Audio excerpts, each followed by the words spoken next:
And welcome back to News Center. Thank you very much for staying with us.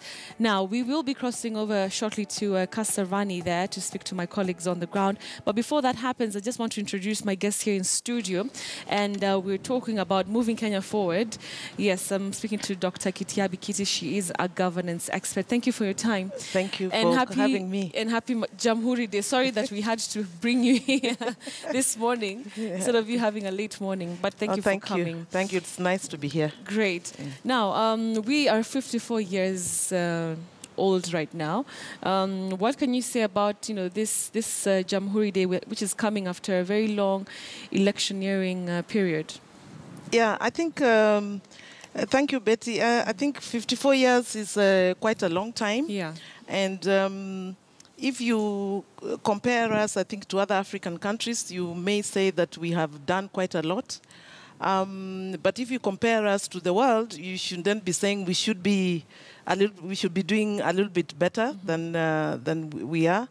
And also the fact that it's coming after a long electioneering period, it should be a time to celebrate, and I suppose we should all be jumping up and down. Really? And, yeah, I think we should be jumping up and down and saying, the elections are over, let's celebrate Jamhuri and move forward. That's one perspective. But then, of course, you can't fail to see. I mean, it's almost can cut with a blade. The silence as I drove here, it took me just 6 minutes to reach here.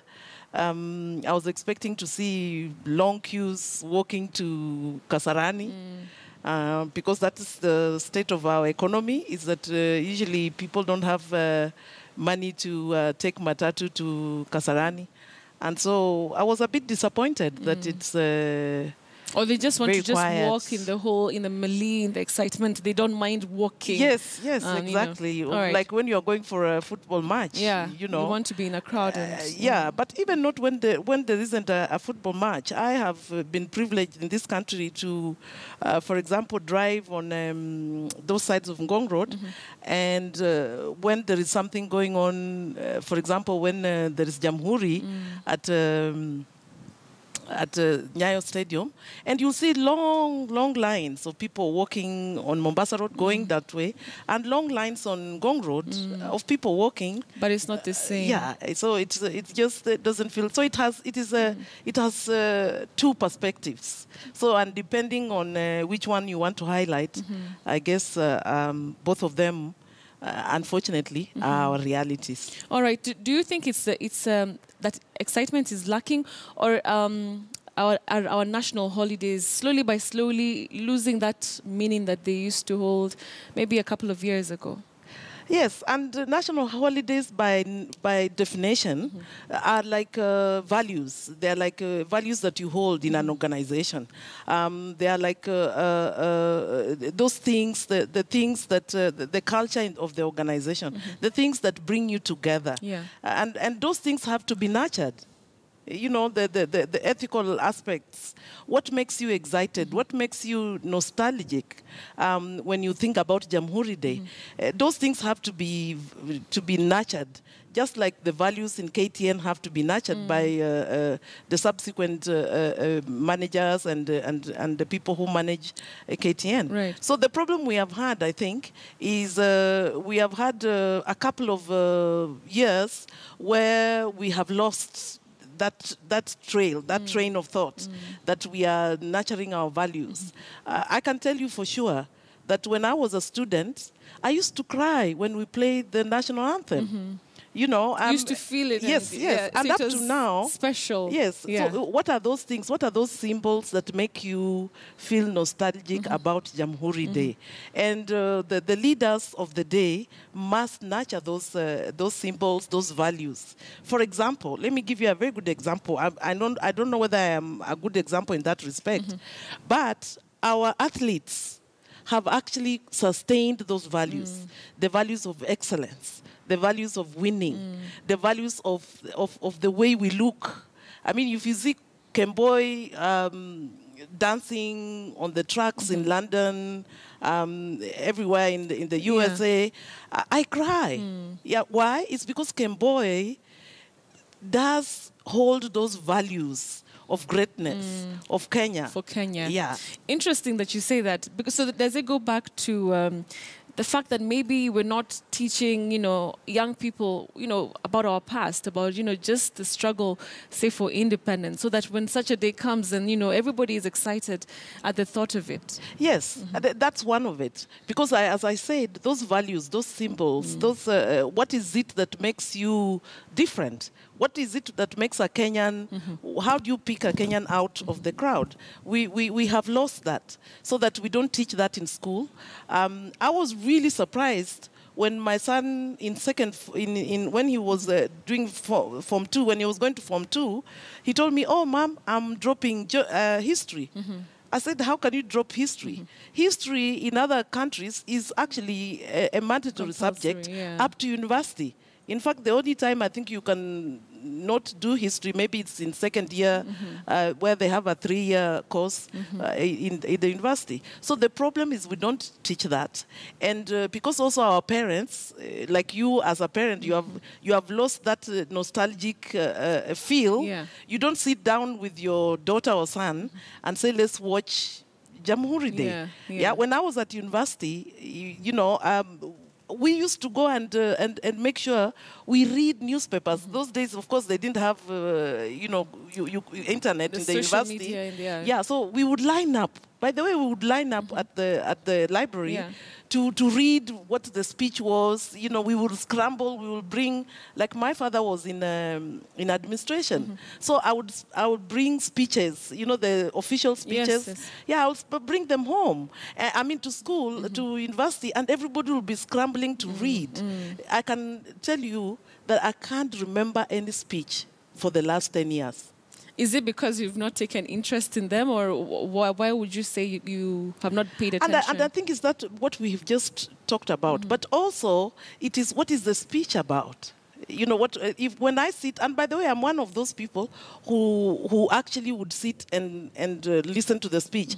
The problem is, after 3 minutes or 5 minutes in the speech, I am, switched off. So what is different because of the content of the speech? Like today, I can tell you, I can almost tell you some of the words that will be in the speech. I can almost tell you that. Yeah. Like for example, I have seen the president has been continuing to say these are the things that I'm only open to dialogue. So for example, when you say I'm not going to speak about elections because I am finished with elections and I'm not running again.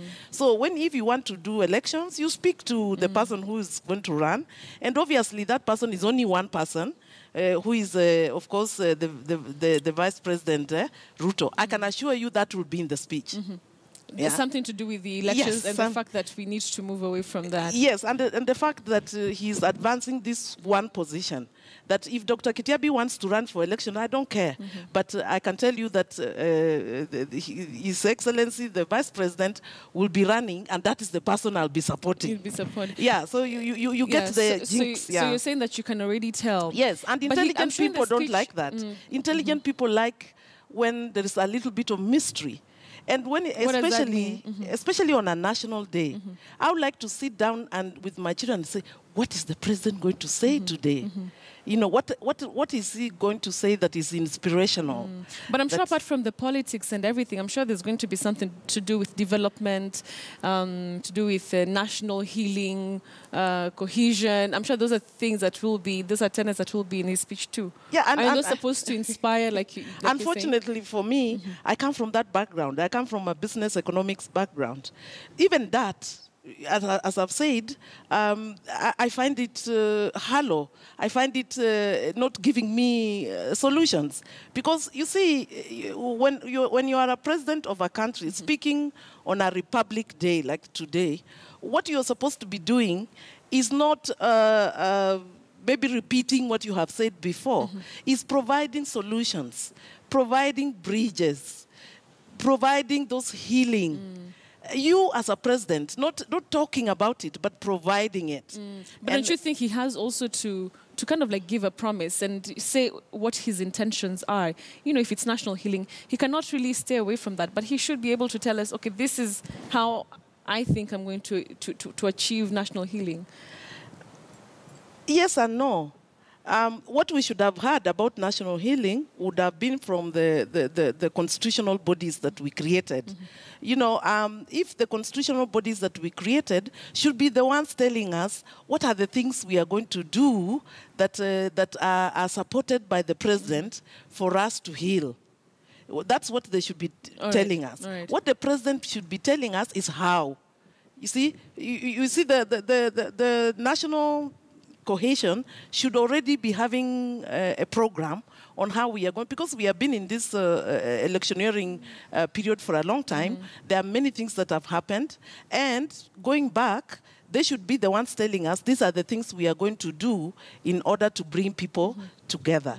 And then the president now will be telling us, my leadership is this, this, and that. This is where I am going to bring everybody together. In other words, these are my steps towards that. But he has to lead. These other people tell us the details.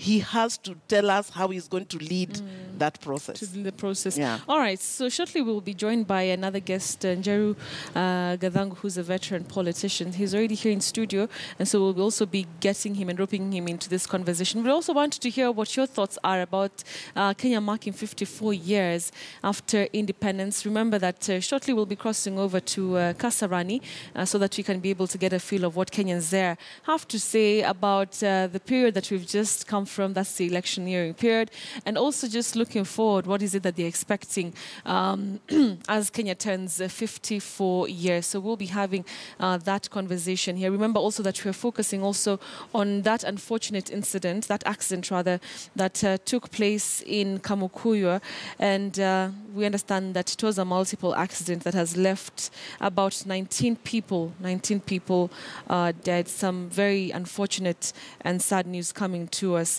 from Kamukuyu. We'll be getting the latest details from that. Also, we are following up on another different story on the international scene, and we understand that a man is being held after an attempted terror attack at New York City's main bus terminal.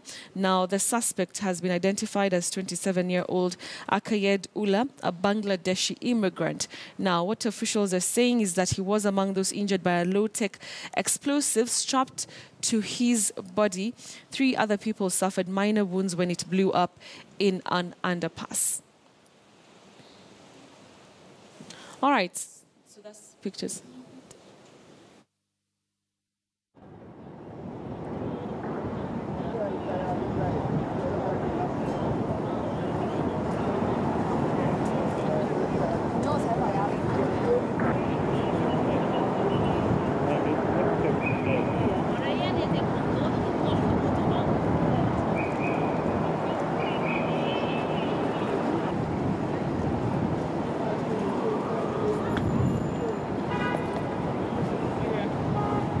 It's very scary. I don't feel safe at all, but luckily it's our last day here and we're visiting from Australia, so we're leaving today, so I'm a bit happy about that. It's horrible.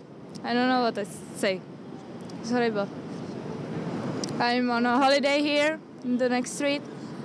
My family has very unlucky when I am here. I think it's kind of normal for these times, or particularly in New York City, which is targeted. All right, so we'll take a short commercial break right now, but we're coming back to continue with our conversation here in studio. So don't go away, we'll be right back.